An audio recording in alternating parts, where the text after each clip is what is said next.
Espírito Santo, o capacitador. Este é o tema da nossa lição de número 10, que será estudada nesse próximo domingo, dia 8 de março do ano de 2026.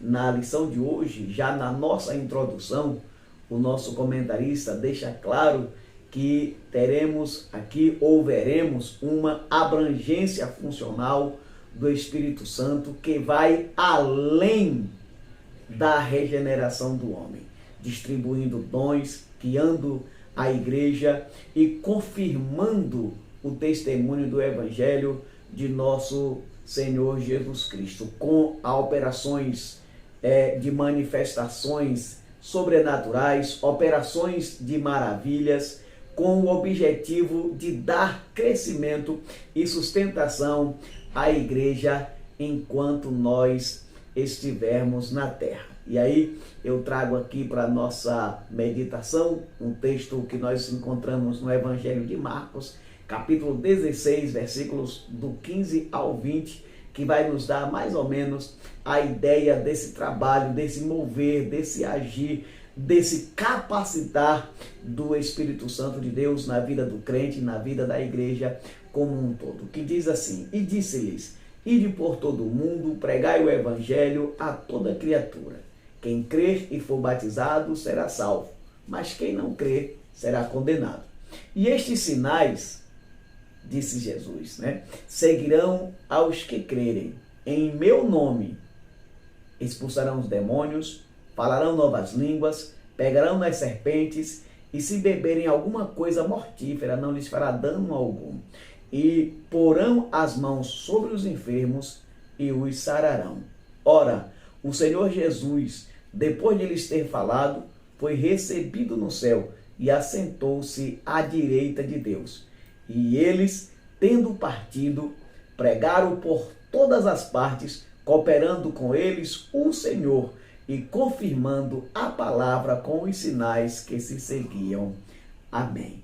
Sendo assim, de acordo com esse texto, de acordo com essa referência que nós acabamos de ler no Evangelho de Marcos, fica claro, fica evidente que uma das funções, um dos trabalhos do Espírito Santo nessa ação de capacitação do crente e da igreja para a pregação do Evangelho, para a expansão do reino, é exatamente a distribuição desses dons, a operação de maravilhas no nosso meio, testificando assim que Deus está entre nós e que a palavra que nós pregamos, ela é verdadeira, porque são confirmadas com os sinais que seguem a igreja, aonde quer que a igreja de Cristo esteja presente, pregando e anunciando o Evangelho. Nós vamos ver os pontos, ou os principais pontos que serão discutidos nessa lição, que são eles: a promessa do derramamento do Espírito. Esse é o primeiro ponto. O nosso segundo ponto traz o tema: o cumprimento, poder para testemunhar. E o nosso terceiro e último ponto traz o tema: a continuidade do derramamento do Espírito. Cada um desses três pontos principais está dividido em 3 subpontos, totalizando assim 6 subtemas que teremos e que discutiremos nessa lição que está especial, nessa lição que está muito boa. Antes nós vamos ver aqui os nossos objetivos, que são: o primeiro, mostrar que o derramamento do Espírito é uma promessa universal e atual. O segundo, explicar que o Espírito Santo concede poder para testemunhar de Cristo. E o terceiro e último propósito ou objetivo é destacar que o Espírito Santo distribui dons espirituais com propósito e para edificação da igreja. Esses são os nossos 3 objetivos. Como sempre, cada um desses objetivos segue um dos nossos pontos da nossa lição. E agora nós vamos para o nosso primeiro ponto, que traz o tema a promessa do derramamento do Espírito, e o primeiro subponto deste primeiro ponto, que traz o tema uma promessa de abrangência universal. Então o que nós temos aqui nesse primeiro subponto, que traz esse tema uma promessa de abrangência universal? Então nesse primeiro subponto, do primeiro ponto, nós vamos ver um contraste entre a ação do Espírito Santo no Antigo Testamento e a ação do Espírito Santo no Novo Testamento. Inclusive, nós já falamos um pouco sobre essa questão em um outro comentário que fizemos. Por exemplo, no Antigo Testamento, o Espírito Santo ele vinha sobre os homens de modo esporádico, em momentos bastante específicos. E também apenas algumas classes de pessoas, nesse sentido, reis, sacerdotes e profetas, estavam habilitados para receber o Espírito Santo. Então, essas pessoas, ou essas classes de pessoas, recebiam o Espírito Santo em um dado momento para a realização de uma obra específica, e depois disso o Espírito Santo retornava para os céus, não permanecendo aqui na terra. E aí nós temos as referências que é de 1 Samuel, capítulo 19, versículo 20, 2 Crônicas, capítulo 15, versículo 1, e Ezequiel, capítulo 37, versículo 1. Todas essas referências estão na nossa lição, e nessas referências nós vemos algumas dessas manifestações esporádicas do Espírito Santo, como nós já falamos, na vida de algumas pessoas. E aí, já na dispensação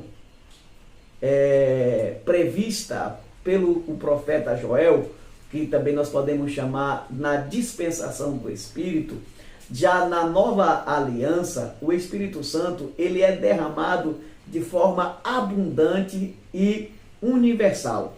Todos, sem exceção, jovens, velhos, homens, mulheres, senhores, servos, patrões, empregados, todos podem não apenas receber o Espírito Santo, mas ser cheios do Espírito Santo de modo permanente.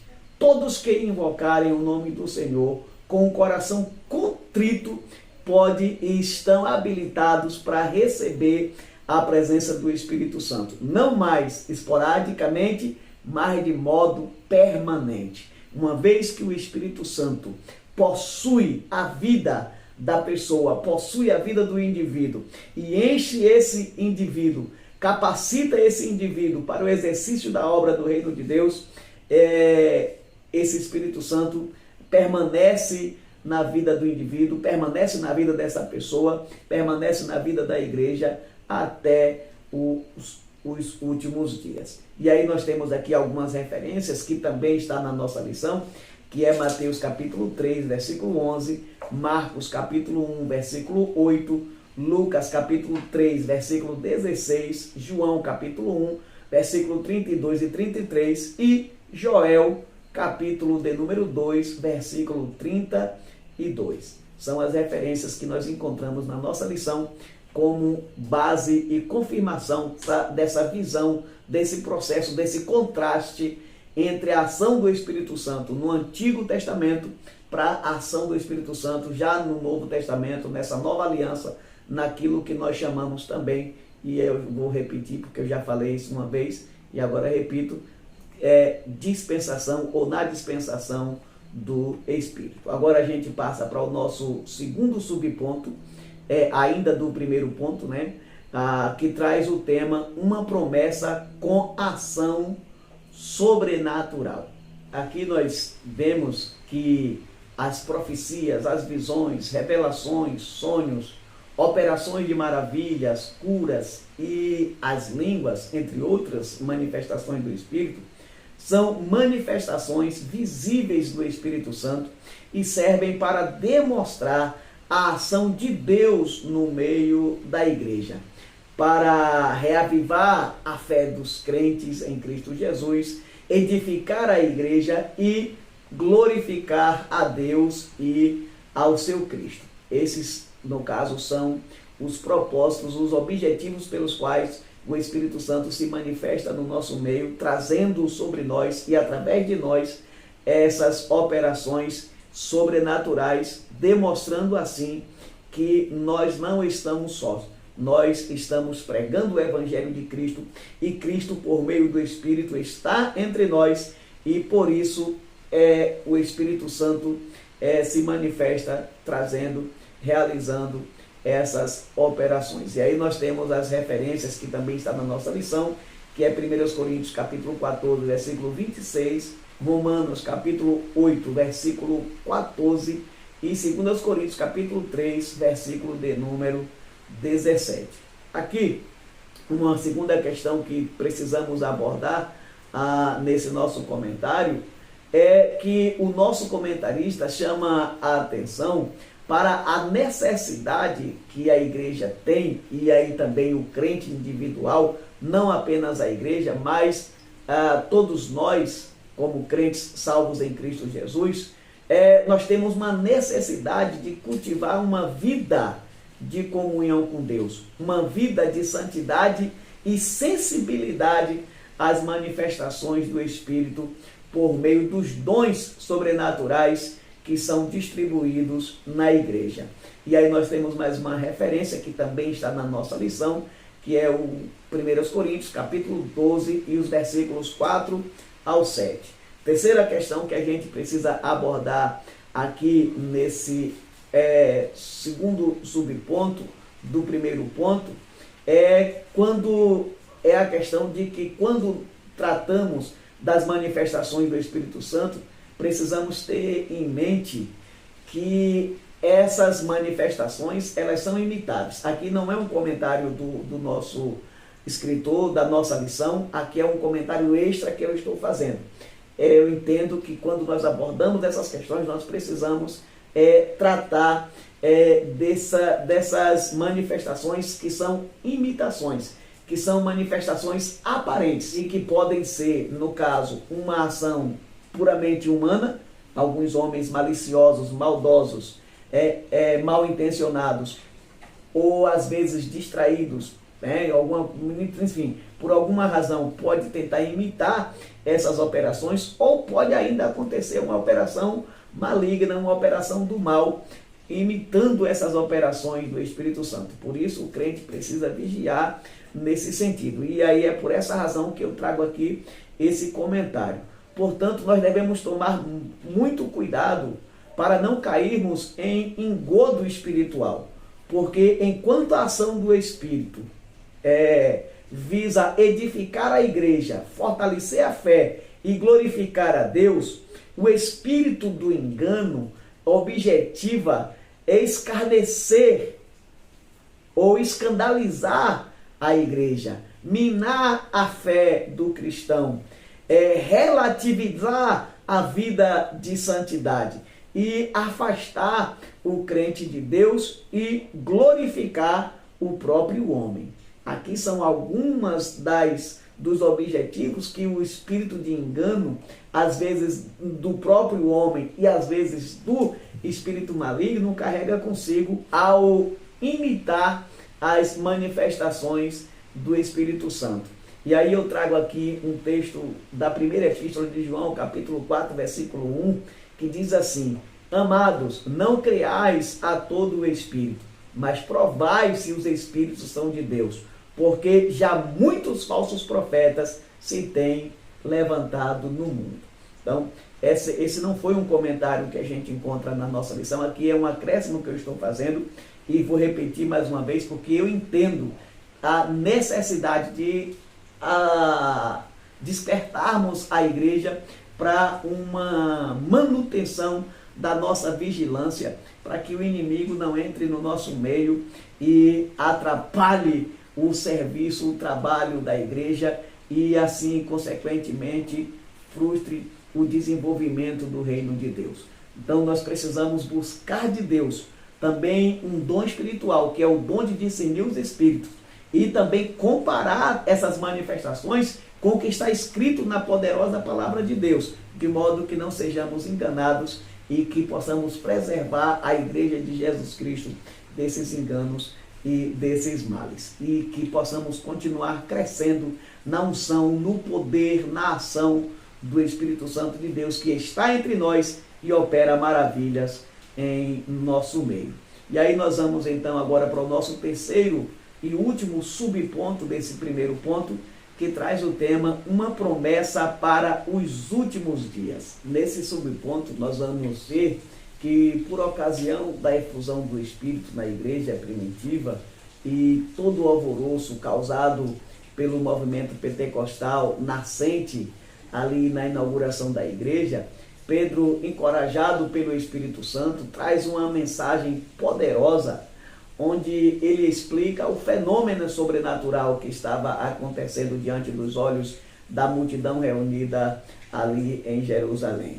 E para isso Pedro toma como base o texto do profeta Joel, capítulo 2, que vai do versículo 28 até o versículo de número 32. E aí nós temos aqui, observando a mensagem que é falada, que é pregada naquele momento por Pedro, nós temos pelo menos aqui duas questões para abordar de acordo o comentário da nossa lição, que está nesse terceiro subponto do primeiro ponto da nossa lição. E aqui primeiro ponto que nós vamos observar e que nós vamos abordar é que o nosso comentarista, ele observa que a mensagem profética de Joel, ela aponta para os últimos dias, ou seja, ela é uma mensagem de cunho escatológico. E Pedro, nesse sentido, reconhece a chegada desse tempo entendo assim, o seu início no advento do Cristo, né? Com a vinda do Cristo ou com a vinda do Messias, como está na nossa lição,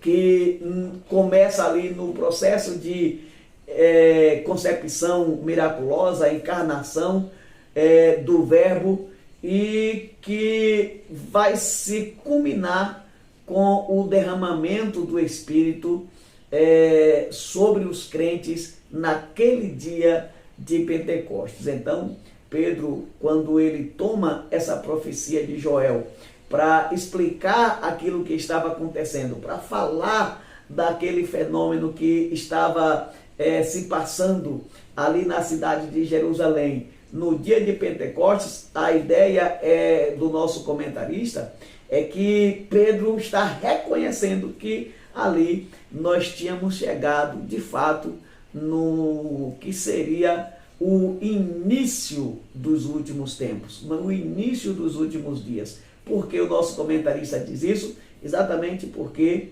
a profecia de Joel, ela vai nesse sentido. Há de ser, diz Deus, que nos últimos dias derramarei do meu espírito sobre toda a carne. Então, de fato, Pedro está reconhecendo que ali nós temos o início dos últimos dias. Pedro estava querendo dizer, olha, o tempo é chegado, o tempo está próximo, está se cumprindo aquilo que foi falado pelo profeta Joel. Nós já estamos, de fato, no início dos últimos dias. Ou talvez Pedro nem pensava assim, que estávamos no início dos últimos dias, mas nós já chegamos nos últimos dias e por isso está acontecendo esse milagre, está acontecendo esse fenômeno sobrenatural que é o derramamento do dom do Espírito sobre toda a carne daquele que crê, todos aqueles que aceitam, que recebem o nosso Senhor e Salvador Jesus Cristo. A segunda questão que nós vamos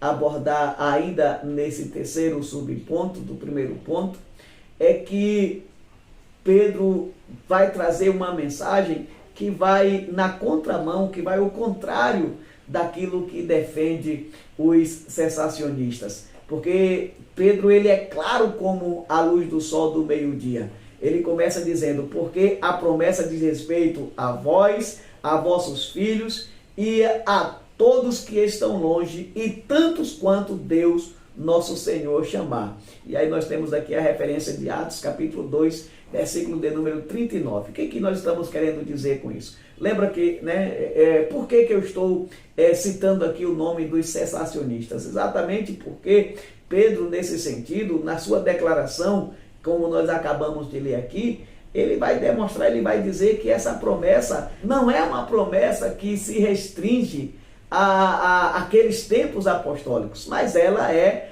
uma promessa que veio para ficar, aleluias, e que esse fenômeno ele vai estar presente na vida da igreja até o dia do arrebatamento, porque essa promessa diz respeito a vós, a vossos filhos, a todos que estão longe e tantos quanto Deus nosso Senhor chamar. Isso dá uma indicação de que a promessa ela é permanente, ela não é uma promessa passageira, não é diferente do que acontecia lá no Antigo Testamento, que o Espírito Santo vinha e voltava, realizava uma obra específica e retornava. Dessa vez ele veio para ficar. Então o derramamento do Espírito não foi temporal, não foi momentâneo, mas é um derramamento duradouro e que vai estar conosco até o dia que nós formos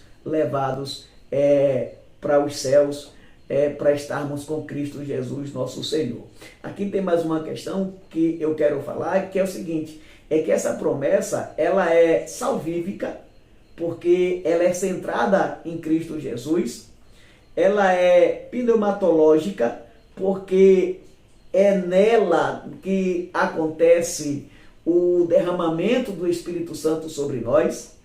Ela é escatológica, porque ela aponta para os últimos dias, apesar de, historicamente, o início desta promessa ter ficado no nosso passado, há cerca de quase 2000 anos atrás, mas ela ainda continua apontando para os últimos dias, para a consumação de todas as coisas. Então, por isso ela é escatológica, porque ela aponta para a chegada dos últimos dias. Ela é geracional, porque ela alcança pais e filhos dentro de uma sucessão de gerações. Ela é condicional, porque ela está condicionada à resposta positiva ao chamado de Deus e ao arrependimento. Pedro diz, arrependei-vos, aleluias, e sejam batizados em o nome de Jesus Cristo. É aí que ele vai dizer, porque a promessa diz respeito a vós, a vossos filhos e todos quantos estão longe, e tantos quanto Deus nosso Senhor chamar. Então, ou seja, essa promessa, ela é oferecida, aleluias, pela graça de Deus para todos os homens, mas ela só é dada, ela só é entregue para aqueles que aceitam a Jesus Cristo como Senhor e Salvador de suas vidas, ou seja, respondem positivamente ao chamado de Deus e se arrependem dos seus pecados. Ela é também universal, ela é global, porque ela opera, ela acontece para os judeus e para os gentios de todos os povos, tribos, línguas, raças, nações, etnias, enfim, todos os povos em todos os cantos da terra estão sujeitos ou estão habilitados para receber essa promessa, e ela é ampla e atemporal, porque alcança pessoas de todas as épocas posteriores ao derramamento do Espírito no dia de Pentecostes. Ela alcançou os discípulos naquele dia, alcançou aqueles que sucederam os discípulos, e assim sucessivamente, e chegou aos nossos dias e nos alcança. Por isso, ela é uma promessa ampla e atemporal. Então, diferente daquilo que se prega, diferente daquilo que dizem aqueles que advogam por uma cessação desses dons, por um período específico, desses dons espirituais, desse derramado do Espírito, nós vamos ver que na palavra, no caso, nós temos uma noção, uma ideia, uma mensagem completamente diferente.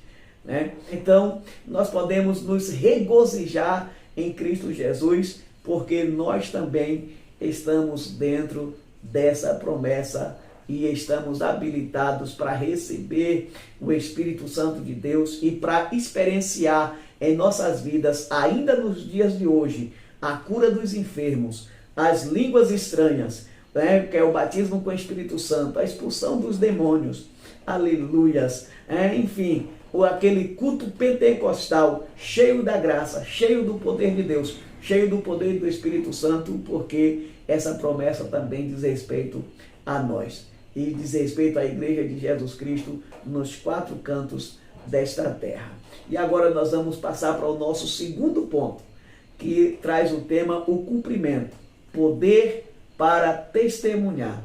Então, esse segundo ponto também está dividido em 3 subpontos, sendo o primeiro dele, o Espírito Santo veio com poder do alto. Então, tomando como base o comentário da nossa lição, nós podemos afirmar que na visão do nosso comentarista, esse revestimento de poder, ele é apontado como uma armadura sobrenatural que traz sobre o crente a capacitação, ou que dá ao crente a capacitação para testemunhar de Cristo. E aí nós temos aqui a referência que é Atos capítulo 1, versículo 8, Romanos capítulo 8, versículo 13, e também Atos capítulo 4, versículo 31, e Atos também 6, versículo de número 8. E aí nós temos uma segunda questão que precisamos abordar aqui, que é, no caso, sobre o poder, né? O revestimento, ele vem com uma forma de armadura e ele traz um poder. E aí esse poder que é descrito no livro de Atos, no caso, quando a gente analisa a etimologia da palavra, nós temos o termo dinamis, que seria mais ou menos um revestimento de força. Poder aqui é força. É força sobrenatural nesse sentido, né? Uma força de ação, força que produz um efeito positivo, tipo uma explosão de poder, de glória nesse sentido. Uma força que capacita o crente, uma força que vem exclusivamente de Deus, né? E nesse sentido, nessa força, nesse poder que o crente resiste ao pecado, recebe a ousadia para pregar o Evangelho de nosso Senhor Jesus Cristo e opera os sinais e prodígios, opera os milagres, opera as maravilhas, nesse dínamos, nesse poder que ele recebe, ou que ele é revestido como uma capa que cai sobre ele, aleluias, que o reveste, o capacitando para a realização de grandes obras, como disse o nosso Senhor e Salvador Jesus Cristo, que aqueles que crescem nele fariam obras ainda maiores daquelas que ele fez, daquelas que ele realizou, na pregação do Evangelho e na expansão do reino de Deus. E aí eu trago aqui mais uma referência, porque nós estamos falando aqui da questão do poder, do dínamos, mas a gente tem um outro termo grego, que é o exousia, que também é utilizado para falar desse poder, dessa autoridade, e eu trago uma referência aqui no Evangelho de Lucas, capítulo 10, versículo 19, onde Jesus Cristo disse: eis que vos dou poder, aqui nesse caso exousia, para pisar em serpentes e escorpiões e sobre toda a força do inimigo, e nada vos fará dano algum. É mais ou menos aquilo que Marcos escreveu lá no capítulo 16 do seu Evangelho. E aqui, nesse caso, como eu já falei, o poder, né, ou o termo, a palavra que nós traduzimos por poder é exousia, né, que nesse sentido traz uma ideia de um poder diferente de dínamos. No dínamos é um poder de força, um poder sobrenatural, um poder de ação, um poder explosivo, um poder que traz um efeito positivo na capacitação do crente para a realização de milagres e para o serviço do reino de Deus. Aqui no Evangelho de Lucas, capítulo 10, versículo 19, o poder, ele traz a ideia de uma autoridade jurídica ou uma autoridade governamental, uma autoridade para governar, para dominar. Em outras palavras, nesse sentido, o crente, ao ser revestido do poder, no nome poderoso de Jesus, ele recebe poder para dominar as forças do mal. Ele recebe poder para expulsar os demônios, para curar os enfermos e até para transportar montanhas de acordo com a fé do indivíduo e da necessidade do crente. Então, o poder que o crente recebe aqui é um poder para governar tanto aqui no mundo físico, né, e como também no mundo espiritual. É por isso que no nome de Jesus nós temos autoridade para mandar nos demônios, para expulsar esses demônios. É por isso que no nome de Jesus Cristo nós temos autoridade para curar os enfermos.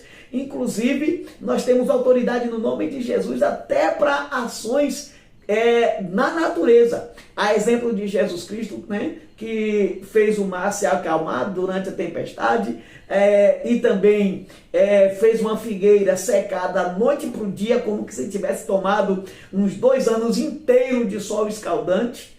Então, da mesma forma, o crente recebe esse poder para governar as esferas, né, ou os espíritos, tanto e a criação, tanto no mundo espiritual como também no mundo material. Por quê? Porque nós recebemos esse poder da parte de Deus. Uma terceira coisa que a gente precisa tratar nesse primeiro subponto do segundo ponto é, no caso, uma alerta importante que é preciso a gente fazer sobre essa questão desse poder, desse revestimento. Então, qual é o alerta? É que o revestimento de poder é contrário ao comodismo, é contrário à inércia, é contrário à preguiça espiritual. O crente cheio do Espírito Santo, jamais ele vai se acomodar no serviço do reino de Deus. Um crente cheio do Espírito Santo, jamais ele vai dormir nesse estado de inércia no mundo espiritual. Jamais ele vai recusar fazer a obra de Deus. Então, quando a gente vê um crente, eu não sei se a gente pode usar essa expressão aqui, mas eu vou usar, é um crente preguiçoso espiritualmente, um crente que o coração dele está voltado para essas coisas terrenas e ele não tem nenhum interesse em trabalhar, em fazer a obra, em contribuir para o crescimento do reino de Deus. Aqui tem alguma coisa estranha nesse sentido. O crente recebeu o poder do Espírito Santo exatamente para fazer o contrário de tudo isso. O contrário da preguiça, o contrário do comodismo, o contrário dessa inércia espiritual. Por isso nós somos cheios do Espírito de Deus com um propósito bem específico, que é trabalhar em prol do crescimento do reino de Deus, entre outros, né? Mas esse é um dos propósitos que nós temos. E aqui eu quero também falar mais uma questão ainda dentro desse assunto, é que nós precisamos ter muito cuidado, porque esse movimento pentecostal, ele não é um movimento simplesmente de barulho. Barulho, até uma lata vazia, você batendo, ela faz barulho. Esse movimento, ele é um movimento transformador. É por isso que eu estou dizendo. Às vezes nós podemos chegar em um culto e ali aquele barulho todo, aquela coisa. E olha que eu sou pentecostal e eu amo Pentecoste, viu? Eu gosto de um culto pentecostal. Mas uma coisa que precisa ser dito. Um culto, no caso, que produz muito barulho e nenhuma transformação, nenhuma ação, esse culto não é um culto que teve, de fato, a presença do Espírito Santo e que houve um movimento do Espírito. Pode ter tido alegria por alguma outra razão, mas não pelo poder do Espírito Santo. Porque todas as vezes que um crente for cheio do Espírito Santo, o seu desejo de pregar o Evangelho, o seu desejo de servir na casa de Deus, vai ser sempre uma coisa extraordinária. E aí nós já vamos para o nosso segundo subponto, desse segundo ponto, que traz o tema, os sinais da descida do Espírito Santo. Esse subponto aqui, ele é muito interessante. Tem umas coisas assim, muito gostosa de a gente discutir, muito gostosa da gente aprender. é um prato cheio da graça de Deus para a nossa alma.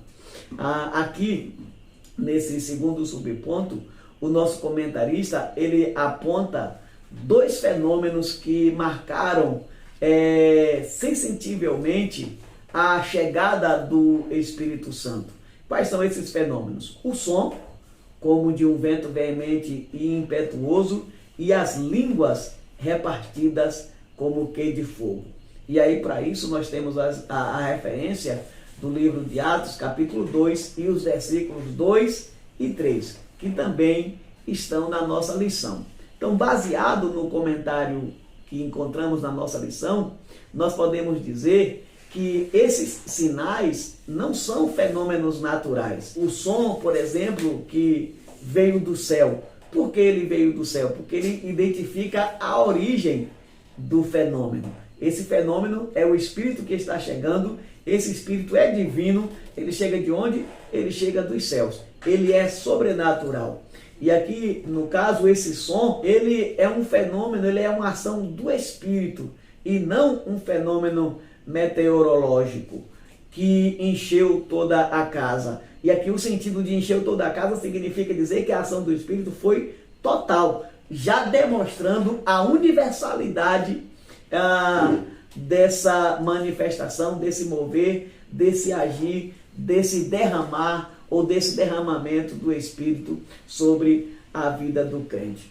E aí, nesse sentido, nós podemos dizer que o Espírito veio como um vento. Não é um vento, ele veio como um som de um vento. Isso demonstrando, no caso, a força divina.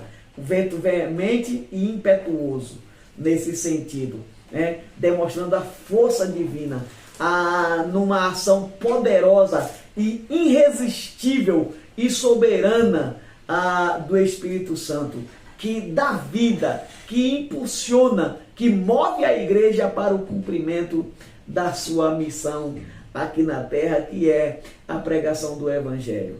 E essa ideia do veemente e impetuoso demonstra que ele não veio para ser controlado, mas ele veio para governar, ele veio para capacitar e enviar a igreja que nasce ali na força do Espírito, não pela força humana, mas pelo poder sobrenatural do Espírito Santo.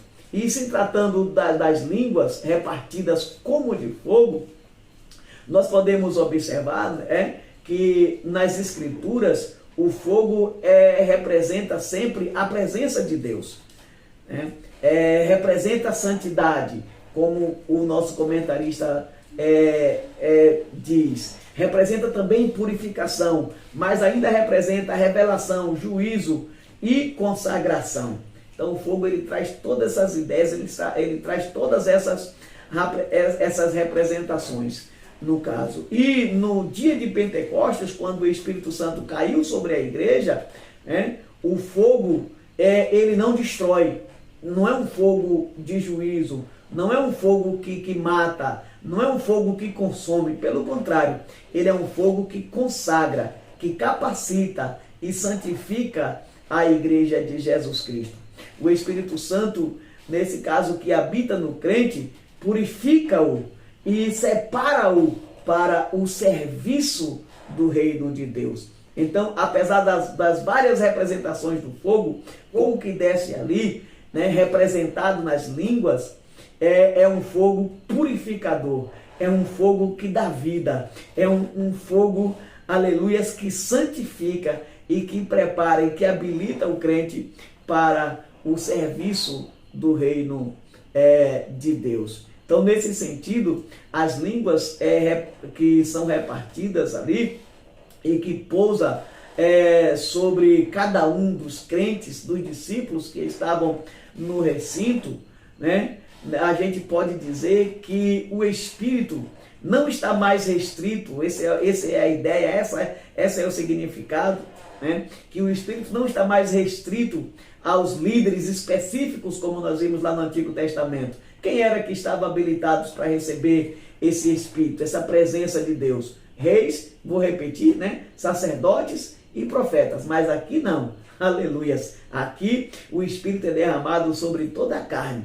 E quando o Espírito Santo reparte essas línguas para todos que estavam na casa, já é uma representação disso. Já é uma indicação de que agora todos os crentes são capacitados para receber o Espírito Santo, a fim de cumprir a missão global da igreja, né? O fogo do Espírito capacita a igreja, aleluias, para falar, para testemunhar, para anunciar o Evangelho para todas as nações nos 4 cantos da terra. E assim a gente já vai aqui, agora a gente prossegue para o nosso terceiro subponto do segundo ponto, que traz o tema a evidência do revestimento do poder. Esse subponto também está muito gostoso, está uma delícia de se comentar, está muito gostoso de aprender.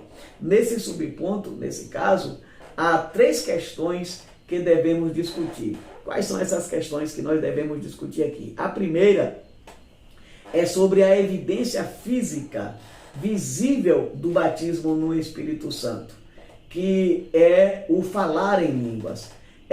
E aí tem uma questão que eu acrescento aqui, não é um comentário do nosso escritor, não é um comentário que está na nossa lição, mas eu quero acrescentar essa informação, eu quero acrescentar aqui esse comentário, é que essa língua, no caso, ela pode ser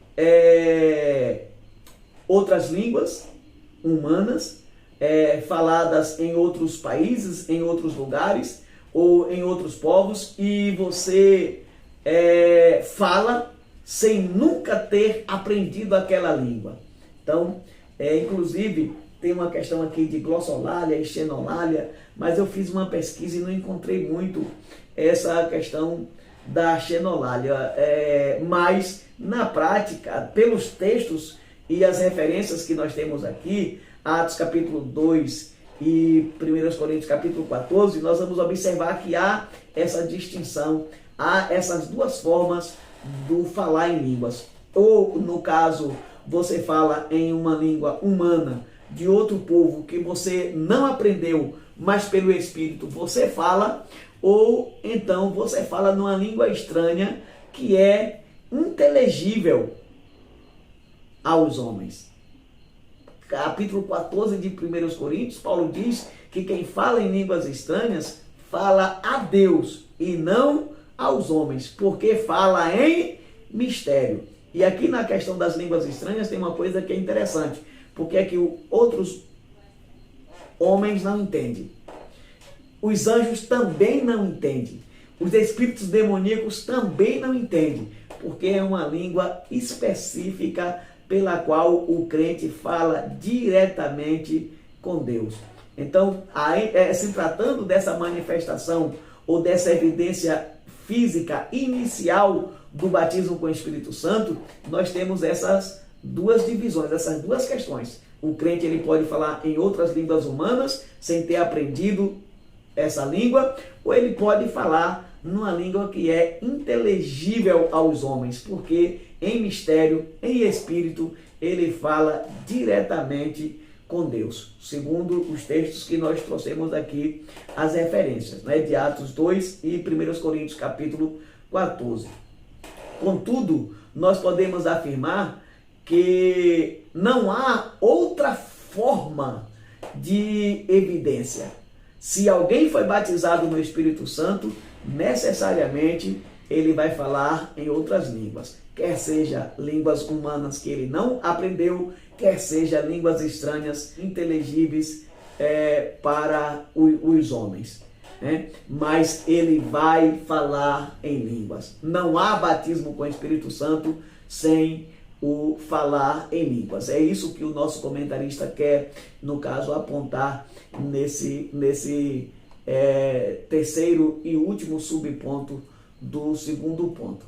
A segunda questão aqui que eu quero abordar, seguindo o comentarista da nossa lição, é que há uma diferença entre a língua oriunda da promessa, há uma diferença entre a língua do batismo com o Espírito Santo, que é essa evidência inicial, essa evidência física inicial do batismo com o Espírito Santo, né? Que vem ali da promessa de revestimento, e no caso a língua do dom de variedades de línguas. O nosso autor aqui faz uma divisão que é belíssima. Muito tempo eu via que tinha uma necessidade de se fazer essa cisão, de se fazer essa separação, mas eu não tinha coragem de fazer isso, e eu achava que era uma coisa que não fazia muito sentido. E agora o nosso comentarista, ele faz essa cisão, ele faz essa separação. Olha, as línguas estranhas que o crente fala como evidência física inicial do batismo com o Espírito Santo não é a mesma coisa, não é a mesma língua falada por aquele crente que recebe o dom de variedades de línguas. Isso aqui é muito importante, né, para a gente aprender e para o nosso crescimento espiritual. E aí, nesse sentido aqui, eu vou fazendo um comentário que diz o seguinte: o falar em línguas ligado ao batismo com o Espírito Santo, ele é a evidência inicial e física do revestimento de poder. É uma experiência individual, que é uma experiência que acontece na vida do crente que fala, né? E aí a função principal dessa língua não é comunicar uma mensagem para a igreja, mas é uma evidência do revestimento de poder. E aí tem uma questão que é interessante. Por quê? Porque essa língua, como evidência física do batismo com o Espírito Santo, ela serve para quê? Ela serve para edificar o crente que fala de modo individual, individualmente. Esse crente, como nós já vimos, está falando em línguas estranhas, ele está falando com Deus, diretamente com o Pai, e aí, nesse processo, ele está sendo edificado, ou seja, ele edifica a si mesmo, né? E nesse sentido, ativa a vida de oração no Espírito. Não tem a intenção, essa língua não tem a intenção de comunicar uma mensagem pública, mas é um sinal da experiência pessoal com o Espírito Santo. E aqui é mais uma diferença que é importantíssimo. Todos podem receber.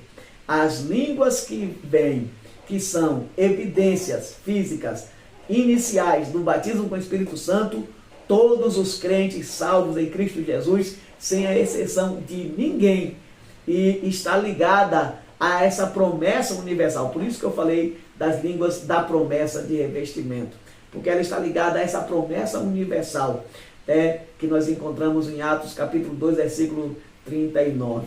Não depende do chamado ministerial ou função específica. Pelo contrário, como eu já falei, qualquer crente de mamana caducano pode sim receber o dom do Espírito nesse sentido, pode ser revestido do Espírito Santo e falar em línguas como a evidência física inicial do batismo com o Espírito Santo. Enquanto que o dom de variedade de línguas, que a gente encontra aqui em 1 Coríntios capítulo 12, versículo 10, ele é um dom espiritual.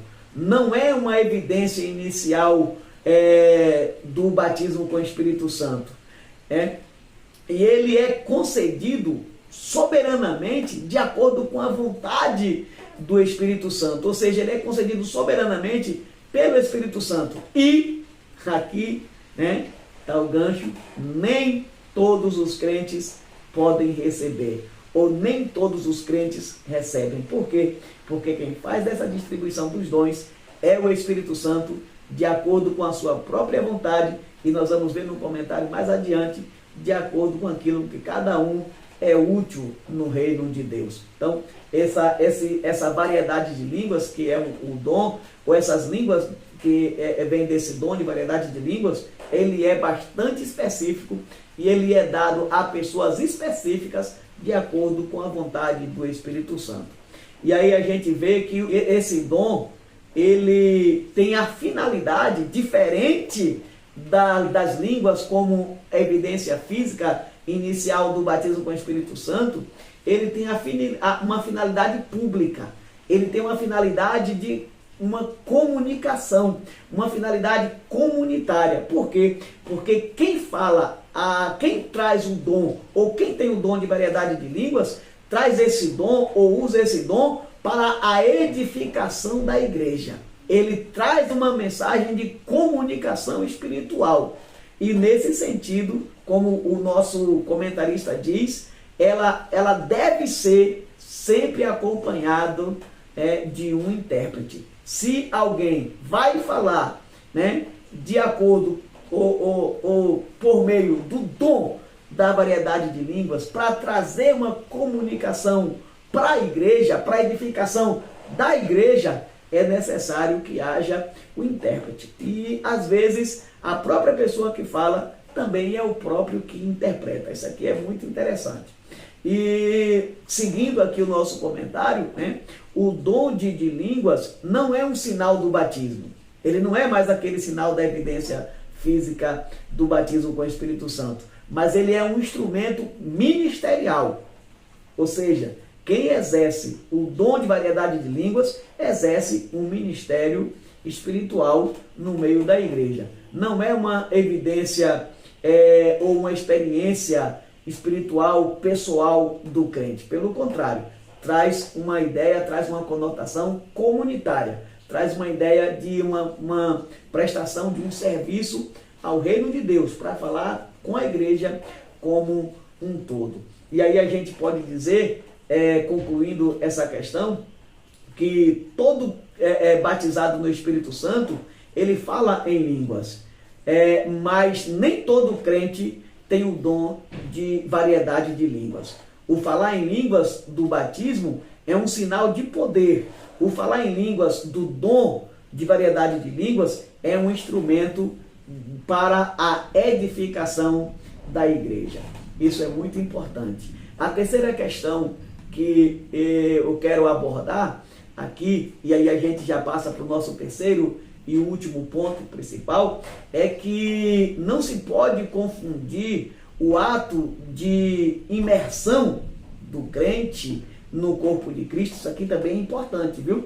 Porque tem muita gente aí que confunde, que faz essa confusão, no caso que, meu Deus, é um Deus nos acuda. E a gente não pode confundir a imersão do crente no corpo de Cristo, onde o crente ele é selado pelo Espírito Santo, e aí essa imersão na Bíblia também é chamada de batismo no Espírito Santo, né? Mas não é o revestimento de poder. Ou seja, a gente não pode confundir essa imersão do crente no corpo de Cristo com o revestimento de poder. No primeiro caso da imersão, o crente ele passa a integrar ou fazer parte do corpo espiritual de Cristo no momento em que ele se converte a Jesus, no momento que ele se entrega a Cristo Jesus, no momento que ele recebe a Jesus Cristo como Senhor e Salvador da sua vida, ele já é inserido pelo Espírito Santo, ele já é introduzido pelo Espírito Santo no corpo espiritual de Cristo. Ele já faz parte do corpo de Cristo. E no segundo caso, que é o batismo no Espírito Santo com a evidência física do falar em línguas, o crente é revestido de poder e capacitado para testemunhar de Cristo Jesus. Então aqui também nós temos duas coisas distintas, né? O batismo do crente no corpo de Cristo, ou a imersão do crente no corpo de Cristo, e no caso o batismo como revestimento de poder, que nós não podemos confundir, porque isso causa uma dor de cabeça na vida de muita gente, e tem muita gente que deixa de experienciar o sobrenatural de Deus exatamente porque fazem esse tipo de confusão, tá certo? Mas agora nós vamos para o nosso terceiro e último ponto da nossa lição, que traz o tema a continuidade do derramamento do Espírito. E aí nós temos aqui o nosso primeiro subponto, que é a extensão da promessa do Espírito Santo. E aí eu faço uma recapitulação, né, do que nós já falamos nessa lição, nessa nossa reflexão, que nós já tratamos aqui sobre a diferença entre o falar em línguas como evidência física do batismo no Espírito Santo e o dom de variedade de línguas. Nós já falamos também da diferença entre o batismo no Espírito Santo como cumprimento da promessa de Joel, capítulo 2, versículos 28 ao 32, e o batismo no Espírito Santo como imersão do crente no corpo de Cristo. E aí nós temos aqui a referência de 1 Coríntios, capítulo 12, versículo 13. Também nós já vimos que os dons e o batismo no Espírito Santo, com a evidência física de falar em línguas, continuam, né, na nossa atualidade, são atuais. Nós já falamos sobre isso, né? E agora nós vamos ver que esse batismo no Espírito Santo é totalmente distinto do batismo nas águas. Observe como é interessante.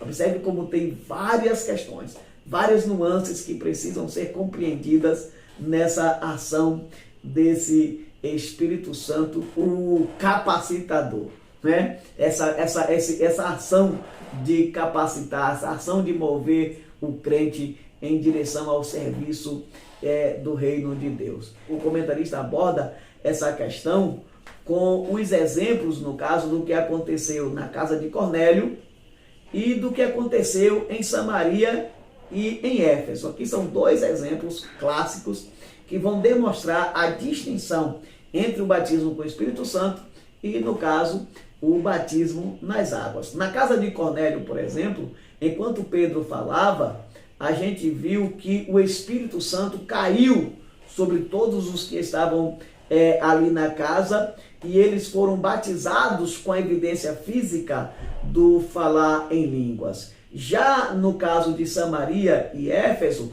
os crentes primeiro foram batizados nas águas, e aí não aconteceu nada, não aconteceu nenhum tipo de revestimento de poder, não aconteceu línguas estranhas, né? Não aconteceu nada. Só depois, né, através da oração, né, de imposição das mãos dos apóstolos, é que eles receberam o batismo com o Espírito Santo.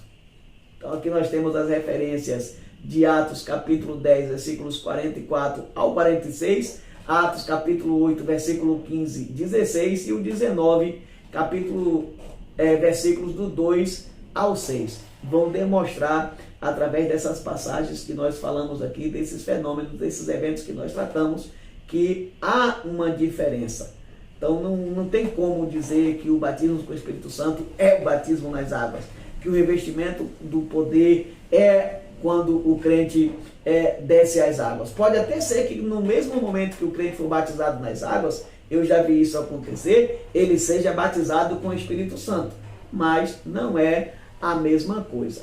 Esses textos que nós vimos aqui na nossa referência, eles não deixam restar dúvidas de que o batismo no Espírito Santo, com evidência sensível, né, que é do falar em línguas, não é o mesmo batismo nas águas, como defendem os cessacionistas, na ideia de dizer que essa experiência que nós pentecostais vivemos não é uma experiência bíblica, porque se trata do batismo nas águas, mas na verdade não é. São duas coisas distintas, são dois movimentos espirituais distintos, duas ações que acontecem em momentos distintos, separados na vida do crente. E aí nós já vamos aqui para o nosso segundo subponto, desse terceiro e último ponto da nossa lição, que é o Espírito opera com diversidade e unidade. Neste subponto, o escritor da nossa lição comenta sobre a variedade de dons, ou tanto espirituais como os dons ministeriais. E aí, nesse sentido, nessa questão, aqui nós vemos a ação da Trindade na distribuição desses dons, né, que são doados de acordo com a soberania de Deus e segundo a utilidade de cada crente. Nós já falamos um pouco sobre isso e agora repito, né? Esses dons, ele tem a ação, ele tem a participação do Pai, do Filho e do Espírito Santo, e ele é distribuído de acordo com a vontade do próprio Deus e também de acordo com a utilidade de cada crente no serviço do reino de Deus. Isso aqui é uma coisa que pode deixar alguns magoados, mas é a verdade, né? Nesse sentido, o autor, no caso o comentarista da nossa lição, apresenta o falar em línguas como uma evidência inicial do batismo com o Espírito Santo, e o fruto do Espírito como os dons espirituais, como continuidade do nosso relacionamento pessoal e amoroso com Deus, né? Entre nós e Deus. Hoje eu estava falando da nossa escola bíblica dominical, que é muito preocupante para muitos de nós a ausência da manifestação, da experiência, da vivência desse fruto do Espírito. Isso é um sinal muito ruim, quando a gente olha para dentro de nós e não vê, no caso, a manifestação desse fruto do Espírito, que marca essa continuidade da nossa comunhão com Deus, né? Esses fenômenos proporcionam um crescimento espiritual, tanto para o crente, um crescimento quantitativo em relação à igreja, como qualitativo, que aí se aplica tanto à igreja como ao crente, né?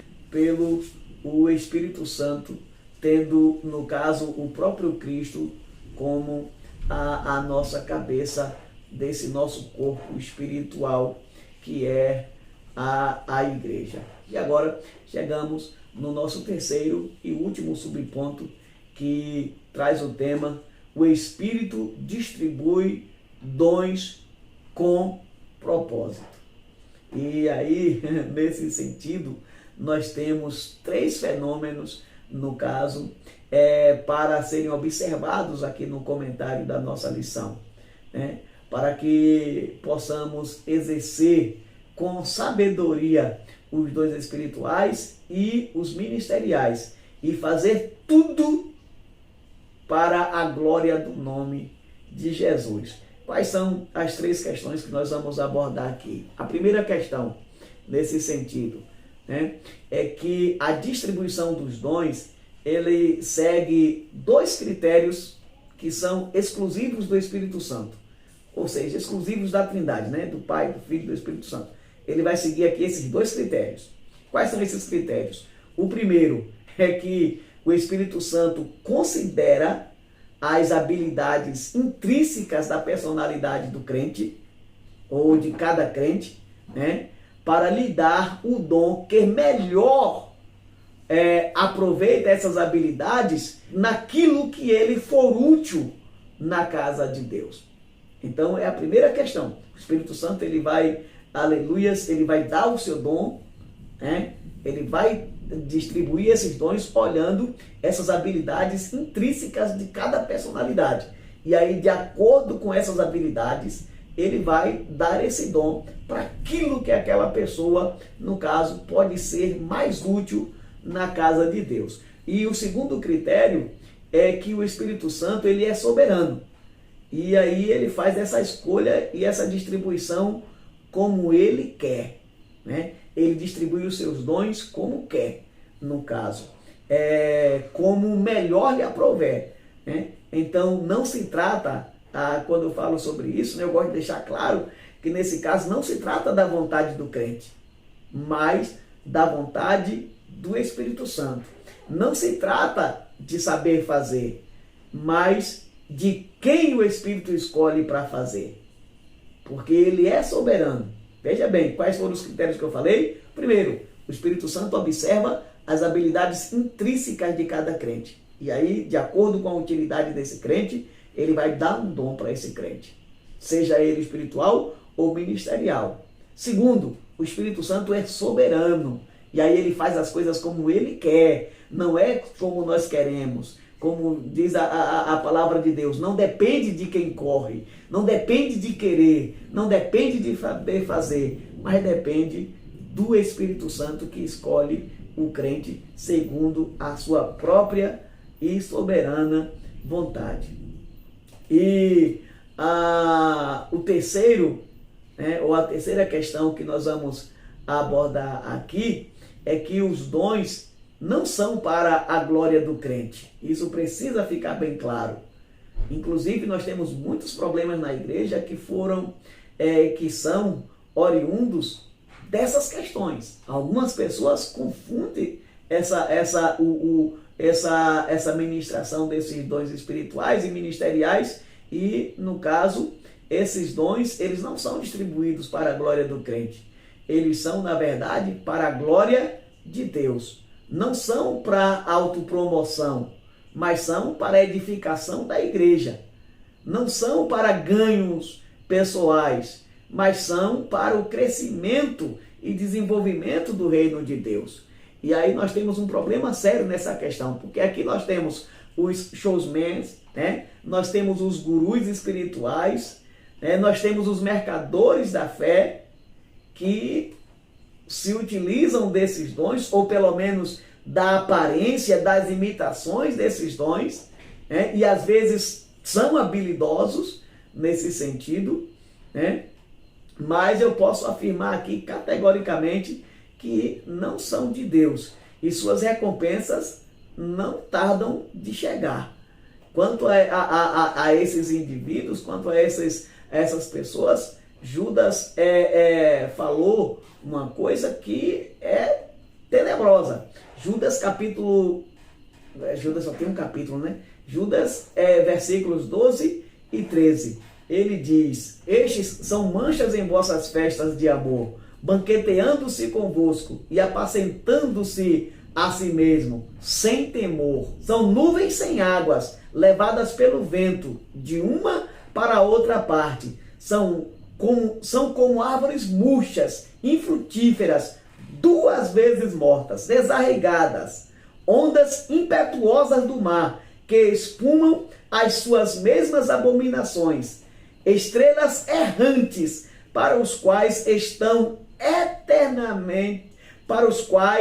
está eternamente reservada a negrura das trevas. Então, eu tenho pena desses indivíduos, eu tenho pena desses showmen, desses gurus espirituais, desses mercadores da fé, que se utilizam muitas vezes desses dons espirituais ou das imitações desses dons espirituais devido às suas habilidades para se autopromover, para se enriquecer, né, para fazer da fé um comércio. Eu tenho pena desses indivíduos, porque a justiça divina não tardará. E o que está reservado, o que está guardado para essas pessoas, meu Deus, que Deus tenha misericórdia de todos nós. E aí eu vou concluir fazendo aqui a leitura de uma das falas do nosso comentarista, que diz o seguinte: portanto, cada crente é chamado a exercer o dom que recebeu com humildade e disponibilidade para servir com amor, zelo e temor ao Senhor Jesus. Esse é o comentário da nossa lição de número 10. Eu sou o pastor Elias Xavier e eu peço a você, olha, você que assistiu esse vídeo até aqui, faça o seu comentário, diz o que você achou, coloque aí, né, pelo menos um oi, fale comigo, eu vou te responder, ou no mínimo vou curtir, né, o seu comentário. Não se esqueça também, você que ainda não é inscrito, se inscreva no nosso canal, vem com a gente, vamos crescer junto nessa missão da propagação do Evangelho de nosso Senhor e Salvador Jesus Cristo, e compartilhe esse vídeo o máximo que você puder com os nossos irmãos, com os amantes da Escola Bíblica Dominical que estão espalhados por todo o Brasil. Então, um abraço e eu espero você no próximo vídeo. Até lá!